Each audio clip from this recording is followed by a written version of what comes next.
Many of you asked me about my opinion on HIMS and HERS stock. This is a stock that I disclosed. I have a position in 2023 in my end of the year video. You could check it out here. If you're interested, I'm up more than 100% on this investment. In this video, I'm gonna discuss it again. A lot of you asked me, what do you think of the stock? A lot of people said it could 100x over the next 10 to 20 years. And even though the stock went up so much, I still believe it's reasonably valued, a little bit more to the undervalued side, even though it went up so much. I'm gonna explain everything here in the video, and I think you're really going to enjoy it. Now, in terms of the company, if you're not familiar with HIMS and HERS, you can do everything pretty much 100% online. Let's say you have a hair loss problem, you go on HIMS and HERS, and you click on regrow your hair, and you click on it, then it asks you some questions, it sends you to some kind of a specialist or doctor or whatever, and then they give you a prescription, some kind of spray for your hair or biotin pills or whatever, and they send it to your house. It's all 100% online, and it's been pretty amazing, and it works very well with a lot of young people, especially in terms of depression or anxiety. A lot of people, they don't feel comfortable discussing these things in person. They feel better chatting with someone on the internet and get a prescription. You could do that with HIMS and HERS Health. But the recent one, which I believe is going to be extremely successful, is mainly the weight loss product. And I'm sure you've seen the chart of NVO or Eli Lilly within the Ozempic kind of injections and a lot of other products for weight loss. It's been a hot industry. HIMS and HERS Health 2 months ago has entered this industry, not with all these kind of injections, but more around pills and a lot of things around appetite control, so you don't get hungry before you sleep and you don't eat at night and all these kind of things. And I believe it's going to be extremely, extremely successful, and it affects over 100 million of the US population. Same thing with mental health, 100 million. So the TAM here is very, very large. It costs like $79 a month. Pretty innovative stuff. The company keeps innovating, it keeps catching and riding new trends and new things that they can make money on. And I believe it's going to be extremely, extremely successful. But one of the reasons I love this company so much is because they have around 1.5 million members. And because they have so many members, let's say one of their members is experiencing hair loss, and maybe within the hair loss they also experiencing some anxiety, so they can cross-sell the anxiety subscription to the hair loss subscription without them having to spend a single dollar on marketing. And this would even increase gross margins even more, increase margins and reduce expenses way more. The more they have in terms of subscribers, the more they can cross-sell their products, and the more they can save on marketing spending and advertising, a lot of different things. So it's a pretty amazing business model. It's a recurring revenue, 90% recurring revenue. They do sell some products you could buy on Amazon. I joke with people in my group. I tell them that now the stock went up, I can afford to buy more shampoo. In terms of HIMS and HERS, I tend to try a lot of the products of the stocks that I buy. I buy AutoZone, I go to AutoZone, things like that. It's pretty funny. Now in terms of the company itself, over 48% subscriber growth, over 47% revenue growth in terms of gross margins, 83% gross margins, very, very high margins.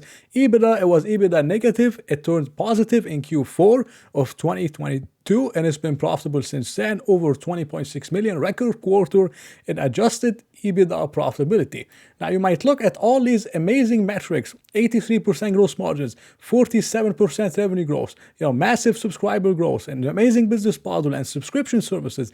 Yet this company has been unprofitable for a while, and this is their first quarter where they turned really positive in terms of net income. And you might wonder, why is that 83% gross margins? Well, because they spend more than 50 or pretty close to 60% of the gross profit on marketing. Out of 204 million, 125, pretty close to $126 million was spent on just marketing. And this is how you can get all these fancy metrics in terms of massive subscriber and massive revenue growth.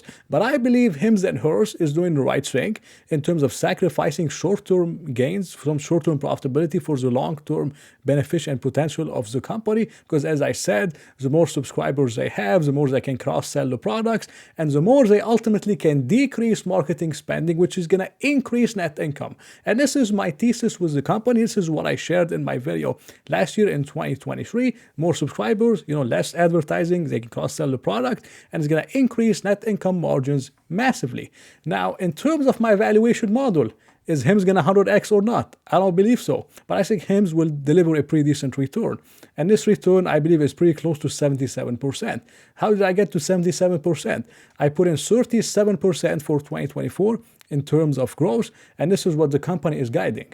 And something you have to know about this company, and this is how you have this massive move, is mainly that the CEO always is very conservative in terms of guidance, in terms of what he says. For example, he promised shareholders profitability in the second half of 2024.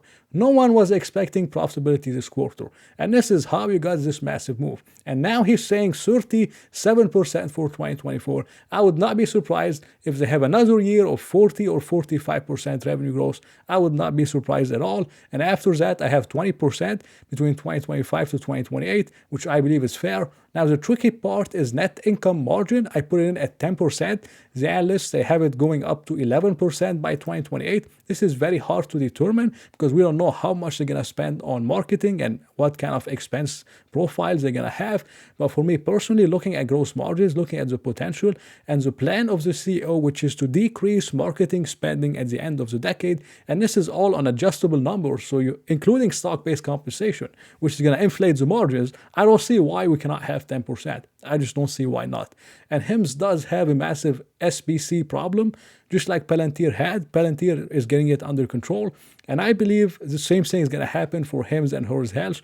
I think it's going to eventually get under control. But for now, you could see the massive difference between GAAP and non-GAAP EPS, largely due to stock-based compensation. This is just the way it is. But I believe 10% is fair. I put it at 20 times earnings in terms of normalized earnings, of course, which could be a little bit conservative. But if I put in 20 times earnings, I get 77% on the upside or 12% CAGR. Now, this is my conservative estimate. And if you want to double your money with HIMS, with this estimate, you would have to buy it around $11.56 per share. But if they do trade at 30 times earnings and the company was still growing 25 to 30% revenues, which is very possible, and if they do that, the company would return right now pretty close to 165% on the upside. And in this case, if you want to double your money, you don't have to pay more than $17.34, which is much higher than the current price. So this is why I believe HIMS and HERS still has massive upside potential. If I was conservative, I would wait for $11. If you're more of a risk taker, I mean, I don't think it's extremely overvalued at this price, especially when you compare it to other growth companies in the stock market. So I'm still bullish on HIMS and HERS. I don't think it's going to 100x. This is over a $300 billion company. I would never bet on it. Maybe these kind of titles, they get a lot of views on Twitter or on YouTube, but this is not reality. As a shareholder, I wish, but this is not reality. I mean, it could 10x, 12x, of course. It could become a $25 to $30 billion company. I think Teladoc was a $25 billion company at its peak. Now the stock is trash, but I think it touched $25 billion. So HIMS and HERS, I think it could 10x over the next 10 years or 11 years, but it's not going to 100x, and it could get acquired before then if Amazon doesn't move within the industry, which is another risk, and I'm sure most of you know the risk.